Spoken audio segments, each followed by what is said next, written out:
Thank you so much for joining us on another video. Over time, people have asked us if one needs a car in Italy. I will give you the short version of the answer now and hope you still watch the whole video. The answer is a definite yes. If you're moving to Italy or planning a move to Italy, you will need a vehicle to get around. It is very different from being on holidays when you can take your time. Perhaps you're just going mainly to touristy places, so you will likely be near a train station, be able to catch a taxi, or even an Uber if you're in Rome or Milan. But if you're planning on looking around for properties or living in a smaller town, you most definitely will need a car. Small towns in Italy are pretty self-sufficient, and that means that most people don't rely on public transport to get around. In saying that, all the towns we have come across, even a small town with about 300 people, let's say, will have a bus service in some way, shape or form, albeit with reduced hours. The buses that go from town to town here are called pullman. And if you call the buses a bus, people look at you in a strange way. Also, if you look online for bus services, you may get only the in-town services rather than the inter-town buses.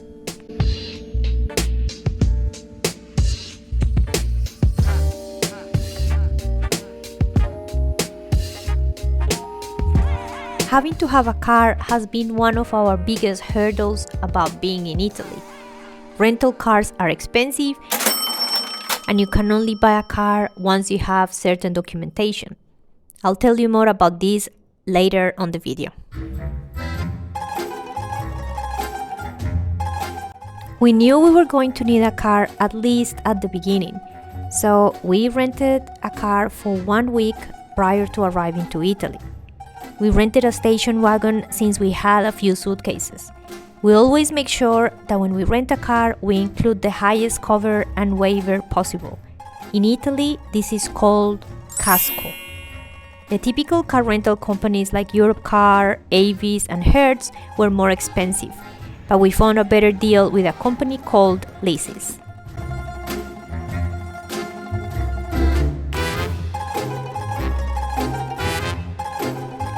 Time flew and we kept having to renew the rental of the car, week after week after week after week.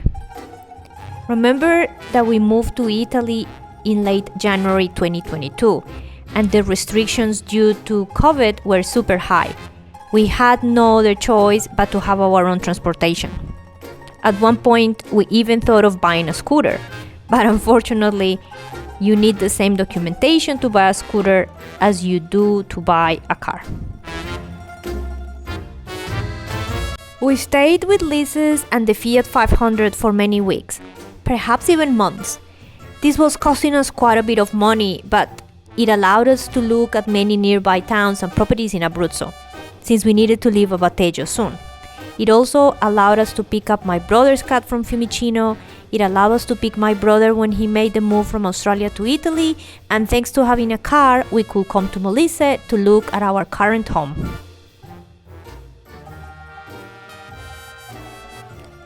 We didn't stop looking around for a better deal in car rentals. We came across people that told us they knew we could rent a car for 10 euros a day from a friend and a friend of a friend, only to find out that that wasn't true, or that the amount didn't include insurance, or they just didn't get back to us. But finally, we found a company that seemed to have lower price rentals, but they were located in different cities, not nearly close to us. We did the math and it seemed to work out cheaper than our current deal, even adding up the cost of fuel, going there and back, accommodation, tolls, food, and returning the car later and coming back by train. We figured, if anything, we get a road trip out of the experience, if nothing else. So we decided to go ahead and make that reservation with the Bologna office. So off we went to Bologna in our rental Fiat 500, We took Georgie with us and we arranged to stay at a bed and breakfast just over an hour from Bologna.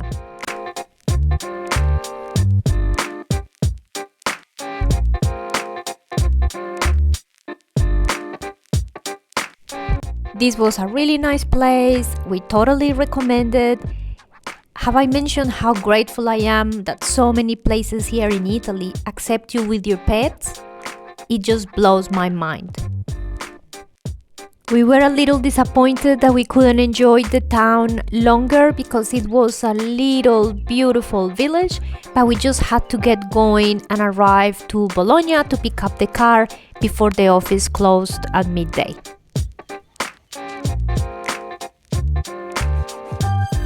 Are you still watching? Great! Please stick around and I will tell you how much renting a car costs us and much more. We drove to Bologna in the Fiat from Molise, collected the other car from Bologna agency, which was a Fiat Panda, and drove in both cars to the Bologna airport to return the Fiat.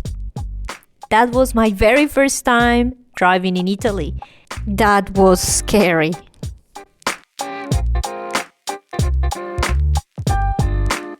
We stayed in Bologna for the day, had lunch, looked around, and then drove back to Abruzzo in the late afternoon.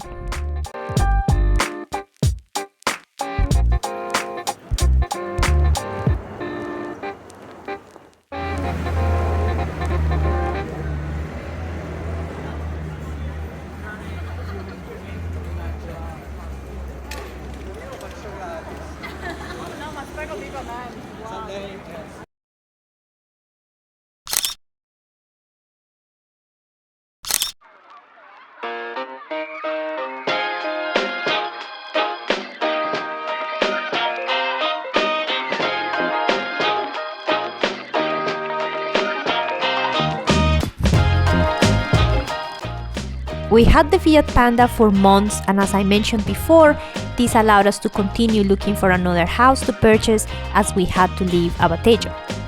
As the house we decided on eventually was in Molise and our base was in Abruzzo, that threw out of the window what we were expecting to save on the rental car with the new company. As with this company, kilometers are not unlimited and you prepay the amount of kilometers you're going to use in a given month. When we entered into the car rental agreement, we didn't know our property was going to be in a different region, or that we were going to have to travel back and forth for a while in order to commence renovations on this house. After a while, we felt that we were settled enough in our house in Molise and that it was time to return the rental car, even if at this stage we didn't have the documents we needed to purchase our own car. COVID restrictions had eased, we knew where to get most of the things we needed, including websites, so we felt ready to be without a car, even though we really disliked the idea of not being independent and in that regard depending on someone else's schedule. By the way, in many towns in Italy, buses don't run on Sundays or public holidays, so keep an eye on that. Off we went back to Bologna in the Fiat Panda, ready to return the car and come back by train. We knew we had done way more than the kilometers we were contracted, and we were ready to pay a lot more, as if you go over the expected kilometers, you are charged extra per kilometer, a higher rate. The guys at the Bologna office were super nice and gave us a lower rate so that we weren't too badly out of pocket. Nice enough to take us to the train station as well. We stayed the night at a hotel about 30 minutes away from the center of Bologna. There was no sightseeing this time, just the bitter taste of no longer having a car, with the sweet of not having to pay for a rental any longer. C'est la vie.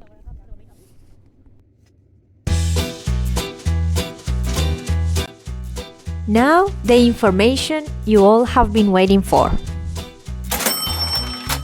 Yep, we know that with that much money we could have easily have bought our own car, but we had no choice.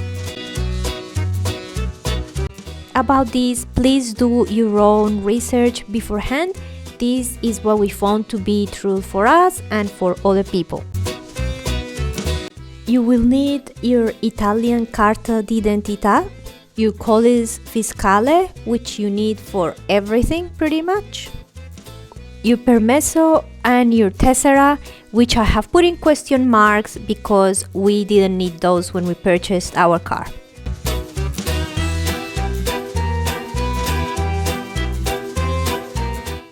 When we put Aiden's request for citizenship by descent, the Comune has to accept the processing of these, which in some cases can take a while. Every Comune has an office called Anagrafe, which deals with these types of requests, and in small towns, they are not open every day. Add to that if they request further documentation, most likely you will have to obtain it from your country of origin or your consulate in Italy, and that takes time. And that was our case. Aiden's request wasn't accepted until we had all the paperwork, and only then they send it off and you can apply for your residential card, which is pretty much the identity card.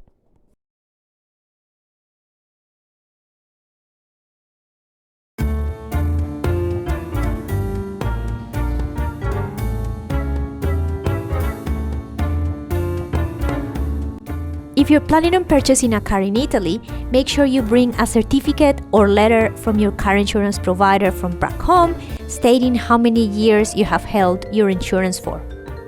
This can save you hundreds and hundreds of euros, as it will be easier for your new insurance to assess the type of risk.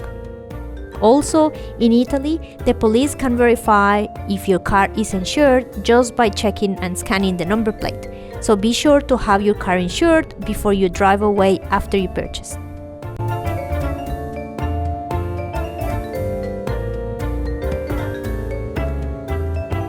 Renting a car for so long left a massive hole in our budget, as you would expect, but we just couldn't have done without it, especially as we didn't have family and friends here.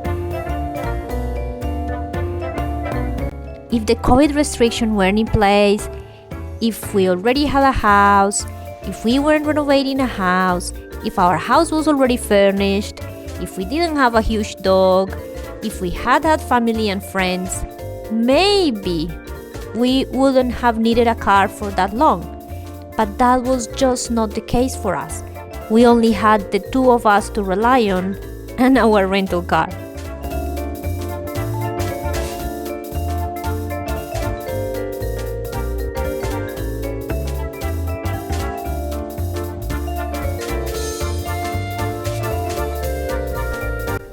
In the best of times, there is just so much in life that we can control and plan. Believe me, I have tried everything. But when you move to another country, you are at the mercy of a different system, whether you like it or not. Perhaps if you plan to move to Italy, you can do it progressively. Perhaps you move fully only when you have your identity card and you can buy a car. I can only make a suggestion, but each case is different. And that is the tricky thing about giving some kind of advice. Thank you so much for watching until the end. I hope you found this video entertaining and useful. If you did, please remember to like, comment and subscribe, and we'll see you next time. Ciao!